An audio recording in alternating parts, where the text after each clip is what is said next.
Central reserve police force में जो सिपाही की भर्ती आई है, कांस्टेबल रैंक की भर्ती आई है, इसमें कौन कौन से ट्रेड में भर्ती है, किस में कितनी भर्ती है, महिलाओं के लिए कितनी पोस्ट है, पुरुषों के लिए कितनी पोस्ट है, मध्य प्रदेश में कितनी पोस्ट है, अदर स्टेट में कितनी पोस्ट है, कौन से ट्रेड में कितनी पोस्ट है, किसके लिए कितनी एज चाहिए, कितना क्वालिफिकेशन चाहिए, ये सारी चीजें आज हम इस वीडियो में आपको बताएंगे। जय हिंद दोस्तों, मैं हूं सोनम मिश्रा और स्वागत है आप सभी का मेरे YouTube channel Sonam Mishra police में। दोस्तों, आज की वीडियो में हम एक बहुत अच्छी गुड न्यूज़ लेकर आए हैं आपके लिए, उन लोगों के लिए जो अभी तक बेरोजगार हैं, उन लोग के लिए जिनको अभी तक नौकरी नहीं मिली है, उन लोग के लिए जो कि एक सरकारी नौकरी की तलाश कर रहे हैं, उन लोग के लिए जो एक वैकेंसी का वेट कर रहे हैं, उन लोग के लिए जो कि सेंट्रल की जॉब करना चाहते हैं। तो ये वीडियो आज उन सभी के लिए होने वाला है। दोस्तों, बहुत ही इंटरेस्टिंग वीडियो है, इसको लास्ट तक जरूर देखिएगा। और अगर आपकी एज लिमिट है, अगर आप क्वालिफाई हैं, अगर आप उस ट्रेड से संबंधित हैं, तो आप उस पर अप्लाई जरूर करिएगा। इतनी सारी वैकेंसी पहली बार आई है जो कि CRPF में आई है, जो कि एक सेंट्रल की जॉब है। और सेंट्रल की जॉब में तो आपको पता है कि कितनी ज़्यादा सैलरी है, कितने पैसे हैं, कितने सारे सुविधाएं हैं। तो अगर आपका भी सपना है डिफेंस में जाने का, अगर आपका भी सपना है वर्दी पहनने का, अगर आपका सपना है सरकारी नौकरी करने का, तो ये मौका आपके लिए है। आपको केंद्रीय रिजर्व पुलिस बल में बहुत ही अच्छी वैकेंसी आई है, बम्पर भर्ती आई है, बहुत ज़्यादा संख्या में भर्ती आई है, पहली बार इतनी सारी वैकेंसी आई है। तो अगर आप अभी तक आपको नौकरी नहीं मिली है तो आप इसमें अप्लाई ज़रूर करिएगा, इसमें ज़रूर ट्राई करिएगा। और अच्छे से अगर आप तैयारी करेंगे, पूरी मेहनत लगा करके, पूरी जी जान लगा देंगे, तो ऐसा कोई भी इंसान नहीं है जिसको सिलेक्शन नहीं मिलेगा। तो दोस्तों, हम आपको इस वीडियो में बताएंगे कि जो ये CRPF में वैकेंसी आई है, सेंट्रल रिजर्व पुलिस फोर्स में जो सिपाही की भर्ती आई है, कांस्टेबल रैंक की भर्ती आई है, इसमें कौन कौन से ट्रेड में भर्ती है, किस में कितनी भर्ती है, महिलाओं के लिए कितनी पोस्ट है, पुरुषों के लिए कितनी पोस्ट है, मध्य प्रदेश में कितनी पोस्ट है, अदर स्टेट में कितनी पोस्ट है, कौन से ट्रेड में कितनी पोस्ट है, किसके लिए कितनी एज चाहिए, कितना क्वालिफिकेशन चाहिए, ये सारी चीज़ें आज हम इस वीडियो में आपको बताएंगे। तो हम वीडियो में आगे बढ़े उससे पहले अगर अभी तक आपने मेरे चैनल को सब्सक्राइब नहीं किया है तो फटाफट चैनल को सब्सक्राइब कर लीजिए, वीडियो को लाइक कर दीजिए और बेल आइकन जरूर प्रेस कर लीजिएगा, ताकि आपको हमारे चैनल पे आने वाले सभी प्रकार के नोटिफिकेशन मिलते रहें। और इन केस अगर आपको इस जॉब में कोई दिक्कत है, इसमें आपका सिलेक्शन नहीं हो पाता है, तो अगली वैकेंसी जब आए तो उसकी जानकारी आपको मिल जाए और आप फटाफट उसमें अप्लाई कर सकें और सिलेक्शन पा सकें। तो दोस्तों, बढ़ते हैं वीडियो में। आशा है कि आपने वीडियो को लाइक कर दिया होगा, मे भी आपको वीडियो अच्छा लग रहा होगा। तो चलिए चलते हैं और बताते हैं आपको ये जो CRPF की वैकेंसी आई है इसके बारे में, कि इसमें क्या कैसी जानकारी आपको चाहिए और कितनी वैकेंसी है, किस स्टेट में कितनी है, सब कुछ बताएंगे इस वीडियो में। बस वीडियो को लास्ट तक देखते रहिए और अगर आपकी एज है तो अप्लाई जरूर करिएगा। तो चलिए चलते हैं और देखते हैं इस वीडियो को। तो दोस्तों, अगर इसके नोटिफिकेशन की बात करें तो ये केंद्रीय रिजर्व पुलिस बल में सिपाही, तकनीकी और ट्रेड्समैन पुरुष महिला 2030 के पद के लिए भर्ती है, जिसके कि अगर ऑनलाइन आवेदन जमा करने की तिथि की बात करें तो ऑनलाइन आवेदन जमा करने की इसकी जो तिथि है तो 27/3/2023 है। ऑनलाइन आवेदन प्राप्त करने और ऑनलाइन शुल्क भुगतान की अंतिम तिथि की बात करें तो 25/4/2023 है। कंप्यूटर आधारित टेस्ट के लिए प्रवेश पत्र जारी तो 20/6/2023 से 25/4/2023 के बीच में प्रवेश पत्र जारी होंगे। और अगर एग्जाम की बात करते हैं तो एग्जाम की जो डेट है वो 1/7/2023 से 13/7/2023 तक है। तो इससे आगे अपन चलते हैं और ये जो इसका नोटिफिकेशन उसकी पूरी जानकारी देखते हैं कि सरकार ऐसे कार्यबल के लिए प्रयासरत है जो लैंगिक संतुलन को दर्शाता है और जिसमें महिला अभ्यर्थियों को आवेदन करने के लिए प्रोत्साहित किया गया है। केंद्रीय रिजर्व पुलिस बल में सिपाही, तकनीकी और ट्रेड्समैन की रिक्तियों को भरने के लिए गृह मंत्रालय द्वारा तैयार की गई भर्ती नियमों योजनाओं के अनुसार केंद्रीय रिजर्व पुलिस बल पुरुष और महिला अभ्यर्थी जो सामान्य रूप से अपने संबंधित राज्य संघ क्षेत्र के निवासी हैं, निर्धारित रिक्तियों में भारतीय नागरिक की भर्ती के लिए खुली प्रतियोगी परीक्षा का आयोजन करेगा। इस भर्ती प्रक्रिया में कंप्यूटर आधारित टेस्ट, शारीरिक मापतौल परीक्षा, शारीरिक दक्षता टेस्ट, दस्तावेजों की जांच, चिकित्सा परीक्षण शामिल होंगे। भर्ती की मुख्य विशेषता इस प्रकार है। ऑनलाइन आवेदन ही स्वीकार किए जाएंगे, इसीलिए अभ्यर्थियों को केवल ऑनलाइन आवेदन की ही करने की आवश्यकता है। ऑनलाइन आवेदन जमा करने के लिए किसी भी अन्य प्रणाली की अनुमति नहीं है, मतलब आवेदन जमा करने की किसी अन्य प्रणाली में ऑफलाइन आवेदन नहीं कर सकते हैं आप। भर्ती अधिवास आधारित पैटर्न पर आयोजित की जाएगी। कंप्यूटर आधारित टेस्ट पर अंग्रेजी और हिंदी में आयोजित किए जाएंगे, मतलब आपका अगर मीडियम हिंदी है, इंग्लिश है, दोनों में आपको एग्जाम दे सकते हैं आप। कंप्यूटर आधारित परीक्षा, शारीरिक मापतौल परीक्षा जिसे PST शारीरिक दक्षता परीक्षा, PT टेस्ट, दस्तावेज सत्यापन, विस्तृत चिकित्सा परीक्षा, पुनरीक्षण चिकित्सा परीक्षा केंद्रीय रिजर्व पुलिस द्वारा निर्धारित और आयोजित किए जाएंगे। अभ्यर्थी से आवश्यक प्रमाण पत्र दस्तावेज प्राप्त किए जाएंगे और केंद्रीय रिजर्व पुलिस बल द्वारा विस्तृत चिकित्सा परीक्षण के समय उसका सत्यापन किया जाएगा। मतलब जब आपका वो होगा चिकित्सा परीक्षण होगा उस टाइम पे आपके डॉक्यूमेंट वेरिफिकेशन होगा। सिपाही की श्रेणीवार रिक्तियां विभिन्न राज्यों संघ शासित प्रदेश में उपलब्ध रिक्तियों के अनुसार भरी जाएंगी। अंतिम चयन सीबीटी के प्राप्त अंकों के आधार पर किया जाएगा। पीएसटी पीटी टेस्ट परीक्षा परिणाम में अर्हता प्राप्त करने और भर्ती सूचना में निर्धारित अन्य शर्तों को पूरा करने पर सीआरपीएफ द्वारा सीबीटी के अभ्यर्थी के प्रदर्शन के आधार पर अंतिम परीक्षा परिणाम घोषित किया जाएगा। परीक्षा में के किसी भी चरण के लिए प्रवेश पत्र डाक द्वारा नहीं भेजा जाएगा। प्रवेश पत्र डाउनलोड करने की सुविधा केंद्रीय रिजर्व पुलिस बल की वेबसाइट http://www.crpf.government.in पर उपलब्ध कराई जाएगी। अभ्यर्थियों को सलाह दी जाती है कि परीक्षा कार्यक्रम के अपडेट के लिए नियमित रूप से केंद्रीय पुलिस रिजर्व बल की वेबसाइट देखते रहे और परीक्षा के प्रत्येक चरण के लिए प्रवेश पत्र डाउनलोड करें। तो आपको जो ये वेबसाइट दी है मैंने, इसको मैं अलग से भी आपको दिखा दूंगी और नोट करवा दूंगी। तो इस वेबसाइट पे आपका और जो एडमिट कार्ड है वो हर चरण का एडमिट कार्ड आप इसी वेबसाइट से डाउनलोड कर सकते हैं। अभ्यर्थियों को परीक्षा के लिए प्रत्येक चरण के समय प्रवेश पत्र का 2 रंगीन प्रिंट आउट लाना चाहिए। प्रवेश पत्र की एक प्रति परीक्षा केंद्र पर सौंपना होता है। आप जब एग्जाम देने जाएंगे तो आपको 2 प्रति में ले जाना है अपना एडमिट कार्ड। वेतनमान, अगर वेतन स्तर की बात करें तो अगर इसके वेतन स्तर जो 3 है उसके हिसाब से रुपए 21,700 से 69,100 रुपए वेतनमान हो सकता है। रिक्तियों की बात करें, जैसे कितनी वैकेंसी है, तो अगर वैकेंसी की बात करें तो 9,212 पद है, जिसमें पुरुषों के लिए 9,105 पद हैं और महिलाओं के लिए 107 रिक्तियों की सिपाही भर्ती हो जाती है। इसके माध्यम से भरा जाना है। राज्य संघ क्षेत्र द्वारा पदवार द्वारा रिक्तियों का विवरण निम्नानुसार है। तो ये जो रिक्तियां हैं उनके हिसाब से आंध्र प्रदेश और अरुणाचल प्रदेश, हर जो ये चूंकि ये ऑल इंडिया होती है, इंडिया लेवल की भर्ती होती है, जिसमें हर राज्य का अलग अलग होता है। तो ये आपको हम दिखा देते हैं कि आप जिस भी जगह से आते हैं। तो जैसे आंध्र प्रदेश में 145 भर्ती है चालक की, मोटर मैकेनिक की 22 है, मोची की 7 है, बढ़ई की 5 है, 13 दर्जी की 6, ब्रास बैंड की है, 2 पाइप बैंड की है, 56 बिगुलर की है, माली की है, पेंटर की है, धोबी की है, नाई की है, सफाई कर्मचारी की है। तो हम जैसे बात कर रहे हैं मध्य प्रदेश की, तो चूंकि मैं मध्य प्रदेश से बिलोंग करती हूँ इसलिए मैं मध्य प्रदेश के बारे में बताना चाहती हूँ। आप जिस भी स्टेट से आप बिलोंग करते हैं तो आप यहाँ पे ये वैकेंसी देख सकते हैं कि आपकी स्टेट के लिए कितनी वैकेंसी दी गई है। स्पेशली मैं मध्य प्रदेश की बता देती हूँ। तो मध्य प्रदेश में अगर बात की जाए वैकेंसी की तो 112 वैकेंसी है चालक की, 17 वैकेंसी है मोटर मैकेनिक वाहन की, 8 वैकेंसी है मोची की, 8 ही वैकेंसी है बढ़ई की, 12 वैकेंसी है दर्जी की, ब्रॉस बैंड की 11 है, 4 पाइप बैंड की हैं और बिगुलर की जो है तो 4 वैकेंसी है। 79 वैकेंसी, सॉरी, बिगुलर की जो वैकेंसी है एमपी में वो है 79 और 5 वैकेंसी है माली की, 3 वैकेंसी है पेंटर की, 145 वैकेंसी है रसोइयाँ और वाटर कैरियर की। तो अगर आपको कुकिंग का शौक है, आपके पास सर्टिफिकेट है, आपके पास क्वालिफिकेशन, तो आप इसमें भी जा सकते हैं। धोबी की 24 है, 18 नाई की है, 48 सफाई कर्मचारी की है। कुल 494 पदों की भर्ती है मध्य प्रदेश के लिए। उसके आगे और स्टेट की है जो कि इस निम्न प्रकार से है, तो आप ये अपनी स्टेट की देख लीजिएगा। और महिला पद की रिक्तियों की अगर बात करें तो आंध्र प्रदेश में 4 है, बिहार में 2 है और असम में 2 है और बिहार में 9 है, छत्तीसगढ़ में 2 है, इस प्रकार से है। और मध्य प्रदेश की अगर हम बात करते हैं तो 5 पद महिला कर्मचारियों के लिए है। तो अगर महिलाएं इस विभाग में संबंधित विभाग में जाना चाहती हैं, वो इंटरेस्टेड है, तो वो जा सकती हैं। कुल 107 पद की भर्ती है महिलाओं के लिए। उपरोक्त रिक्तियों की पिछली भर्ती बैकलॉग की रिक्तियां भी शामिल है। प्रत्येक श्रेणी में आरक्षित रिक्तियों का राज्य संघ राज्य क्षेत्रवार अलग ए पर उपलब्ध है। अब इसमें भी आप महिलाओं में एक चीज देख लीजिए कि महिलाओं में भी अलग अलग पोस्ट पे वैकेंसी है, जिसमें कि मध्य प्रदेश की अगर हम बात करें तो बिगलर में 1 पोस्ट है, रसोई और वाटर कैरियर में 2 पोस्ट है, धोबी में 1 पोस्ट है, हेयर ड्रेसर में 1 भी नहीं है, सफाई कर्मचारी में भी नहीं है, ब्रॉस बैंड में 1 पोस्ट है महिलाओं की। अब आगे चलते हैं और पायनियरिंग विंग के लिए रिक्तियों को कांस्टेबल, पायनियरिंग, सिपाही, ट्रेड्समैन भर्ती 2023 के माध्यम से भरा जाना है। इन रिक्तियों को अखिल भारतीय स्तर पर भरा जाना है। ट्रेड्स पदवार रिक्तियां निम्नानुसार हैं। तो इसमें जो सिपाही है मेसन है, सिपाही प्लम्बर है, सिपाही इलेक्ट्रीशियन है। तो इस प्रकार से टोटल इसमें जो है तो सिपाही मेसन की 6 वैकेंसी है, सिपाही या प्लम्बर की 1 है, सिपाही इलेक्ट्रीशियन की 4 है और कुल 11 वैकेंसी है इसमें। अब इसकी अगर और डिटेल की बात करते हैं तो भूतपूर्व सैनिकों के लिए 10% की रिक्तियां उत्कृष्ट निर्धारित की गई है। उपयुक्त भूतपूर्व सैनिक अभ्यर्थी उपलब्ध नहीं है तो भूतपूर्व सैनिकों के लिए आरक्षित रिक्तियों को संबंधित श्रेणी के गैर भूतपूर्व सैनिकों द्वारा भरा जाएगा।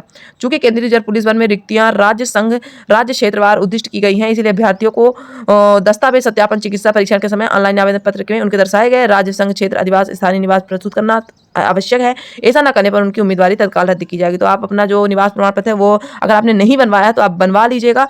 और इसमें है कि यदि कोई अभ्यर्थी अपने आवेदन में उल्लेखित पत्र प्रस्तुत कर स्थानीय निवास पत्र के अलावा किसी अन्य राज्य क्षेत्र द्वारा जारी किया गया निवास प्रमाण पत्र प्रस्तुत करता है तो उसके दस्तावेज सत्यापन के समय राज्य बदलने की अनुमति नहीं दी जाएगी और उसकी उम्मीदवारी तुरंत रद्द की जाएगी। इसलिए अभ्यर्थियों को आवेदन पत्र बहुत सावधानी पूर्वक भरना चाहिए। तो आप अगर दूसरी जगह रह रहे हैं, अदर स्टेट में रह रहे हैं, तो जहाँ आपका जो ओरिजिनल आपका एड्रेस, जो परमानेंट एड्रेस है, वहीं से आप अपना जो ये निवास प्रमाण पत्र है वो बनवाइएगा, अदरवाइज आप अपनी इस नौकरी से हाथ धुल सकते हैं। ये रिक्तियाँ अनंतिम है। रिक्तियों की संख्या में किसी परिवर्तन की सूचना सीआरपीएफ की वेबसाइट के माध्यम से दी जाएंगी। पैरा ए पर दर्शाई गई रिक्तियों को अखिल भारतीय स्तर पर भरा जाना है। किसी भी राज्य, केंद्र, प्रदेश का उम्मीदवार इन पदों के लिए आवेदन कर सकता है। ट्रेड पदवार मेरिट सूची अखिल भारतीय स्तर पर अलग से तैयार की जाएगी। नियुक्ति के लिए चयनित अभ्यर्थी भारत में कहीं भी सेवा के लिए उत्तरदायी है, मतलब आपको ऑल इंडिया कहीं भी पोस्टिंग मिल सकती है, ये बात आप श्योर हो जाइए। नागरिकता की अगर बात करते हैं तो भारतीय अभ्यर्थियों को भारत का नागरिक होना कंपलसरी है, होना चाहिए। रिक्तियां राज्य संघ क्षेत्र के अनुसार हैं, इसीलिए अभ्यर्थी को अपने राज्य संघ राज्य क्षेत्र के संबंधित अधिवास पीआरसी प्रस्तुत करना होगा। अब अगर बात करते हैं आयु सीमा की, तो सिपाही दिनांक 1/8/2023 को 21 से 27 वर्ष अभ्यर्थियों का जन्म 2/8/1996 से पहले और 1/8/2022 के बाद का नहीं होना चाहिए। सिपाही मोची, बढ़ई, दर्जी, ब्रॉसबैंड, पाइपमैन, ब्यूलर, माली, पेंटर, रसोइया, वाटर कैरियर, सफाई कर्मी, प्लम्बर, इलेक्ट्रीशियन 1/8/2023 को 18 से 23 वर्ष अभ्यर्थी का जन्म 2/8/2000 से पहले 1/8/2005 के बाद नहीं होना चाहिए। विभिन्न श्रेणियों के लिए ऊपरी आयु सीमा में अनुमेय छूट निम्नानुसार है। श्रेणी ऊपरी आयु सीमा से परे में अनुसूचित जाति, अनुसूचित जनजाति को 5 वर्ष की छूट मिलेगी। अन्य पिछड़ा वर्ग को 3 वर्ष की छूट मिलेगी। भूतपूर्व सैनिक गणना की तिथि को वास्तविक आयु से प्रदान की गई सैन्य सेवा को घटाने के बाद 3 वर्ष की छूट मिलेगी। 1984 के दंगों या गुजरात में 2002 के सांप्रदायिक दंगों में मारे गए पीड़ितों के बच्चे और आश्रितों को, जो कि अनाश्रित हैं, उनको 5 वर्ष की छूट मिलेगी। 1984 के दंगों या गुजरात में 2002 के सांप्रदायिक दंगों में मारे गए पीड़ितों के बच्चों और आश्रितों को, जो कि ओबीसी में आते हैं, उनको 8 वर्ष की छूट मिलेगी।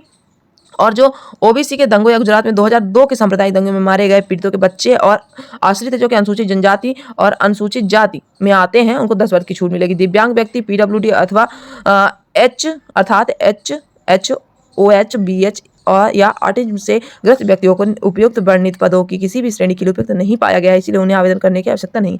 मतलब जो विकलांग व्यक्ति हैं उनको इसमें भर्ती नहीं है, तो वो आवेदन ना करें। ओबीसी को केंद्रीय सूची के अनुसार अभ्यर्थी एनसीबी की वेबसाइट देख सकते हैं। केंद्रीय रिजर्व पुलिस बल द्वारा आय निर्धारित के लिए अभ्यर्थी द्वारा ऑनलाइन आवेदन पत्र में भरा गया नाम और जन्म तिथि वही हो जो मैट्रिकुलेशन माध्यमिक परीक्षा प्रमाण पत्र में दर्ज हो, स्वीकार किया जाएगा और बाद में परिवर्तन में किसी भी अनुरोध पर विचार पर अनुमति नहीं दी जाएगी। तो इन चीज़ों का जरूर ध्यान रखिएगा आप।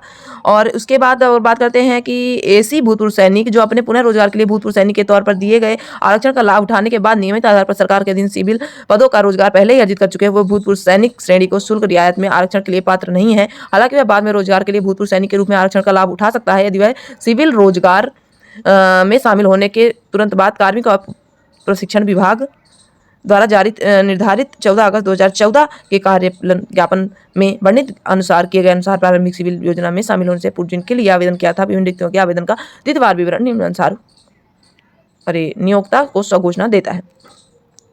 तो ये तो हो गई भूतपूर्व सैनिक की बात। अब ये प्रमाणीकरण और प्रक्रिया प्रारूप और शैक्षणिक योग्यता, तो शैक्षणिक योग्यता की अगर बात करते हैं तो सिपाही के लिए किसी मान्यता प्राप्त बोर्ड अथवा केंद्रीय राज्य सरकार द्वारा मान्यता प्राप्त विश्वविद्यालय से कम मैट्रिक पास हो। और अगर तकनीकी योग्यता की बात करते हैं तो हैवी व्हीकल ड्राइविंग लाइसेंस होना चाहिए और भर्ती के समय ड्राइविंग टेस्ट पास करना चाहिए। और फिर अगर इसके बाद वाहन मैकेनिक की बात करें तो 10+2 हो या फिर 10 हो, मतलब 10वीं पास हो। तकनीकी योग्यता की बात करें तो राष्ट्रीय व्यावसायिक प्रशिक्षण परिषद द्वारा मान्यता प्राप्त या किसी अन्य मान्यता प्राप्त संस्थान से मोटर वाहन मैकेनिक 2 वर्ष का औद्योगिक प्रशिक्षण संस्थान ITI या प्रमाण पत्र और संबंधित ट्रेड 1 वर्ष का व्यवहारिक अनुभव हो। किसी मान्यता प्राप्त संस्था अथवा किसी मान्यता प्राप्त संस्थान से मैकेनिक मोटर वाहन ट्रेड में राष्ट्रीय या राज्य शिक्षुता व्यवहार प्रमाण पत्र और संबंधित ट्रेड में 1 वर्ष का व्यवहारिक अनुभव हो। अन्य सभी ट्रेडमैन के लिए शैक्षणिक योग्यता किसी मान्यता प्राप्त बोर्ड अथवा केंद्रीय राज्य सरकार द्वारा मान्यता प्राप्त विश्वविद्यालय से कम मैट्रिक या समकक्ष भूतपूर्व सैनिकों के मामले में समकक्ष सैन्य योग्यता हो। संबंधित ट्रेडों में दक्ष और कार्य क्रिया होना चाहिए। किसी मान्यता प्राप्त बोर्ड से मैट्रिकुलेशन या समकक्ष हो, जो कि ये फायरिंग और बिंग, सिपाही, मेंस, प्लम्बर के लिए है। संबंधित ट्रेडों में मेसनरी या प्लम्बिंग, इलेक्ट्रिशियन में 1 वर्ष का अनुभव हो। मान्यता प्राप्त औद्योगिक प्रशिक्षण संस्थान से ट्रेड का प्रमाण पत्र जारी रखने वालों को वरीयता दी जाएगी। अब आवेदन कैसे करें? आवेदन करने के चरण तो मैंने आपको बता दिया कि ऑनलाइन है। केवल सामान्य डब्ल्यूई पुलिस अभ्यर्थियों के लिए परीक्षा शुल्क 100 रुपये लगेगा, बाकी के लिए छूट है। अब कंप्यूटर आधारित परीक्षा केंद्र जो शहर हैं वो निम्नानुसार हैं, जो कि जामनगर, अमरावती, करूर, अमलापुर, मसूरा, चिरुवाला। तो अगर इसमें हम बात कर लेते हैं MP की, तो MP में गुजरात, दिल्ली, चंडीगढ़, अरुणाचल प्रदेश, आसम, जम्मू कश्मीर, MP, उत्तर प्रदेश, तेलंगाना, कहाँ गया मध्य प्रदेश, ये है मध्य प्रदेश। तो मध्य प्रदेश की अगर बात करें तो सेंटर है भोपाल में, इंदौर में, जबलपुर, सतना और उज्जैन, इतनी जगहों पे सेंटर है। परीक्षा योजना। तो विषय कंप्यूटर आधारित परीक्षा। कंप्यूटर आधारित टेस्ट में एक वस्तुनिष्ठ प्रकार का पेपर होगा जिसमें 100 अंकों के प्रश्न 100 प्रश्न होंगे जिनकी संरचना निम्नानुसार होगी। सामान्य बुद्धि और तर्क 25 नंबर का होगा। सामान्य ज्ञान और सामान्य जागरूकता 25 नंबर की होगी। अधिकतम अंक भी 25 होंगे। सामान्य गणित 25 नंबर की होगी और इंग्लिश या हिंदी 25 नंबर की होगी।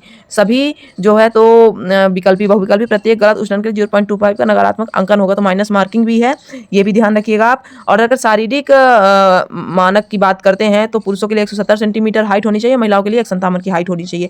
और अगर हाइट में छूट की बात करते हैं तो अनुसूचित जनजाति के सभी अभ्यर्थी के लिए 162.5 पुरुषों के लिए और महिलाओं के लिए 150 हाइट होनी चाहिए। पूर्वोत्तर राज्यों के लिए जो है तो 157 और 147 होनी चाहिए। वामपंथी उग्रवादी प्रभावशाली जिलों के सभी अनुसूचित जनजाति के अभ्यर्थियों के लिए जो है तो 160 147 होनी चाहिए। तो ये निम्नानुसार है जो कि आप इसमें देख सकते हैं। और अगर छाती की बात करते हैं तो ये पुरुष अभ्यर्थियों के सीने के मापक निम्न बिना फैलाए 80 सेंटीमीटर होना चाहिए और फैलाने पर 5 सेंटीमीटर बढ़ना चाहिए। कुछ श्रेणियों के अभ्यर्थियों को सीने के माप की छूट की अनुमति नहीं है। ऐसे अभ्यर्थियों के लिए सीना माप के छूट में इस प्रकार मानक है। तो जिनको मानक प्राप्त है, ये अनुसूचित जाति अनुसूचित जनजाति में जो छूट है तो 78 77 5 की छूट है। महिला अभ्यर्थियों के लिए सीने का माप नहीं लिया जाएगा। और अगर शारीरिक दक्षता पीटी टेस्ट की अगर बात करते हैं तो पुरुषों के लिए जो है जिसमें कि सिपाही चालक, मोटर मैकेनिक, माली, बढ़ई, पेंटर, बढ़ई, पाइप, सिपाही, मोची, दर्जी और बिगुलर के लिए अगर बात करें तो 24 मिनट में 5 किलोमीटर करना है। महिलाओं को 8 मिनट 30 सेकंड में 1.6 किलोमीटर करना है। लद्दाख क्षेत्र के सभी अभ्यर्थियों के अलावा अन्य अभ्यर्थियों के लिए ये है। सिपाही, कुक, जलवाहक, सिपाही, नाई, सिपाही, हेयर ड्रेसर, सिपाही, धोबी महिला सिपाही, सफाई कर्मचारियों के लिए जो है तो 10 मिनट में 1.6 किलोमीटर करना है। 12 मिनट में 1 महिलाओं के लिए 12 मिनट में 1.6 किलोमीटर करना है। और लद्दाख क्षेत्र के संबंधित अभ्यर्थियों के अलावा अन्य अभ्यर्थियों के लिए है। पायनियर विंग के लिए है जो पायनियर विंग के लिए जो है तो 9 मिनट में 1.6 किलोमीटर पुरुषों के लिए है, महिलाओं के लिए है ही नहीं। और इसमें पायनियर विंग सिपाही, मेसन, प्लम्बर, सिपाही, इलेक्ट्रीशियन के लिए जो है तो 5 मिनट में 800 मीटर करना है। लद्दाख क्षेत्र के अभ्यर्थियों के लिए है ये। अब अगर अपन आगे बात करते हैं तो आगे इसमें जो जानकारी है तो सिपाही के लिए लद्दाख क्षेत्र के अभ्यर्थियों के लिए रिक्तियां उपलब्ध नहीं है। एक महिला अभ्यर्थी जो परीक्षणों के परिणाम स्वरूप गर्भवती पाई जाती है, भले ही गर्भावस्था की आबादी कितनी भी हो, उसे अस्थायी रूप से अयोग्य घोषित किया जा सकता है और उसकी नियुक्ति तब तक रोज की जा सकती है जब तक कि वह प्रसूति समाप्त न हो जाए। जिस पद के लिए महिला अभ्यर्थी का चयन किया गया उसे उसके लिए आरक्षित रखा जाएगा। प्रसूति की तारीख के 6 सप्ताह बाद पंजीकृत चिकित्सक से फिटनेस चिकित्सा प्रमाण पत्र प्राप्त करने के आधार पर शारीरिक दक्षता परीक्षा के लिए उसे फिर से जांच की जानी चाहिए। यदि वह फिट पाई जाती है तो उसे आरक्षित पद के बाद नियुक्त किया जा सकता है या और समय समय पर संशोधित सरकार के द्वारा वरिष्ठता का लाभ दिया जाएगा। तो अगर वो प्रेग्नेंट है तो उस टाइम पे उसको पोस्टिंग ज्वाइनिंग नहीं मिलेगी, तो ये भी ध्यान रखिएगा आप। और अभ्यर्थियों को कम से कम एक फोटो युक्त पहचान पत्र जैसे driving licence, voter ID card वगैरह लेके जाना है। ये तो सिंपल सी बात है। और ये जो जानकारी है तो काफ़ी लंबी ये जानकारी है, तो अब मैं ज़्यादा जानकारी को नहीं पढ़ूंगी क्योंकि फिर ये जो है तो काफ़ी लंबा वीडियो हो जाएगा। तो ये लगभग ये सब कुछ दिया हुआ है। तो आशा है दोस्तों कि जो CRPF की वैकेंसी है इसके बारे में आपको पूरी डिटेल मिल गई होगी और आपने अच्छे से सब कुछ समझ लिया होगा। फिर भी अगर आपको कोई दिक्कत है, कहीं पे समस्या आ रही है कि यहाँ पे मेरे को ये समझ में नहीं आया है, इसमें प्रॉब्लम है, कोई भी प्रॉब्लम है, तो आप कमेंट बॉक्स में जाके फटाफट कमेंट टाइप करिए कि हमें ये प्रॉब्लम है, ये जानकारी चाहिए, तो हम फटाफट आपके लिए वीडियो बनाएंगे और फटाफट आपको जानकारी प्रदान करने की कोशिश करेंगे और फटाफट आपको सिलेक्शन दिलवाने की कोशिश करेंगे। तो चलिए इस वीडियो में बस इतना ही, मिलते हैं अगले वीडियो में। तब तक के लिए जय हिंद, जय भारत। हंसते रहिए, मुस्कुराते रहिए, पढ़ते रहिए, तैयारी करते रहिए, दौड़ते रहिए और फटाफट नौकरी की तैयारी में लगे रहिए। जैसे ही वैकेंसी आए फॉर्म भरिए और अपना सिलेक्शन पक्का करिए।